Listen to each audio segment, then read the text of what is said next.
So one of my favorite areas and one of the least visited expedition areas is the Russian Far East. So when we got the Silver Discoverer, the first region that I thought of operating with that ship is the Russian Far East. It is one of the most diverse areas that we operate, and the diversity is not only the wildlife, but it's the scenery and it's the different cultures that we encounter. You know, the Russian Far East, or Siberia, Kamchatka, Kuril Islands, Sakhalin, it's a vast area, and we operate June through till end of August, beginning of September in the area. It's visiting places like Kamchatka, the peninsula, as well as North Kamchatka, the Kuril Islands, Sakhalin, and the Sea of Okhotsk. We go to the Aleutian chain on the American side, the Alaskan peninsula, and all the way up to Chukotka and around into the Chukchi Sea. To get to these places, not as difficult as you would imagine. You know, we fly into places like Otaro or Hakodate in Japan, or Nome, Alaska, and those are the starting and end points for us, as well as Anchorage in Alaska on these expeditions.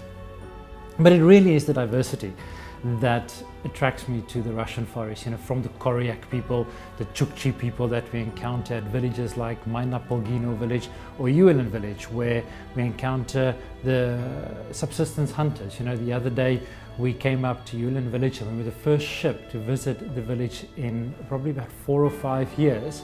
And as we were being welcomed by the locals, the hunters came back from their summer hunt with walrus. And one would think it's not something you want to show people.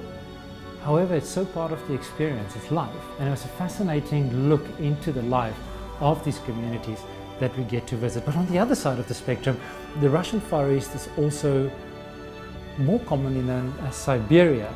And this is where, if you think back and what you know of Siberia, you think back of it, and this is where the Russians sent their soldiers. To this day, there's a huge Western Russian community in places like Providenie or Petropavlovsk or Nikolskoye village on Commander Island. And we also get to meet those people and to see how their Russian culture, their Orthodox culture, has very much survived in these harsh conditions and how they've been integrated into this environment. I absolutely love the wildlife. Very few places on earth will give you the diversity in terms of wildlife than the Russian Far East. You know, it is from the 250 different bird species, many of which are completely endemic. You know, you think of this Mackay's bunting on St. Matthew Island, only about 200 birds left on this tiny island in the middle of the Bering Sea, not to be found anywhere else on our planet. And it is kind of cool when you get onto St. Matthew's Island and you're looking at this bird and you know that you're one of a handful of people ever to see this little bird. You know, to go on a Zodiac and be amongst 2,000-3,000 walrus, or see 1,000-1,500 walrus hauled out on a beach, to see a pod of grey whales cleaning themselves in the shallows offshore, it is very special. To be able to drop our Zodiacs and go play with humpback whales breaching off Atlasova Island, or to see a pod of 100-150 orcas and just having the captain skillfully maneuver the Silver Discoverer and following these whales without being intrusive and just being part of their existence. It's something that you can't describe, and it's something that you will not find anywhere else than the Russian Far East. It also offers us a great opportunity for hiking. Many of the destinations that we visit are getting more restricted and restrictive in what we can do at these destinations. It's very difficult to get the permits to go to the Russian Far East, and it takes us anything from a year to 18 months to get our permits, because where we operate are military restricted zones. And less than 500 people a year will get to go to these destinations, which are completely uninhabited. And often we are hundreds of miles away from the nearest population. And therefore we can do, once we have the permits, we can do whatever we want to. There is nobody else there. There are no other ships out there. It's just us and nature. And therefore we can just pull into a bay and drop the Zodiacs and take people ashore and go on hikes, whether it's a short 1-hour hike or a longer cross-peninsula 15-20 kilometer hike. These are the kind of experiences that we can have.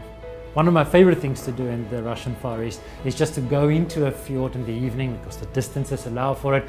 Just drop the anchor, gather driftwood and take all our guests ashore and create bonfires on the beach, take some red wine ashore and just spend the evening watching the sunset 10, 11 o'clock at night and just being together in this very remote part of the world and just enjoying each other's company. Also, the zodiac cruising opportunities that the Russian Far East gives us is so unique. The geology of the Russian Far East, of course, this is the part of the Pacific Rim of volcanic rim, and it's a very geologically active area, and you can clearly see the evidence of this geological activity during our zodiac cruises. But also the time of the year that we operate in the Russian Far East is the time of the bird migration. It's the summer bird migration and the breeding season. So you have literally hundreds and thousands of different birds, 250 different species in the Russian Far East. We get to see two different puffin species, the tufted and the horned puffin. The bigger birds such as the bald eagle or the Steller sea eagle, magnificent animals that we get to see in their natural environment. Of course, the prize is to see the Kamchatka brown bear or brown bears on the Alaskan side, the grizzlies. And we do get to see them. We get to see them in large numbers. This is the perfect time of the year that we operate to see these bears. This is when the salmon run is starting. By the summer, the bears are coming down to the shoreline and they feed in order to get fat enough to survive the hibernation. But it really is a unique environment and every single day is different and it's completely unstructured. And that is what I absolutely love. And should you travel on the Silver Discoverer with us to the Russian Far East, this is what you can expect.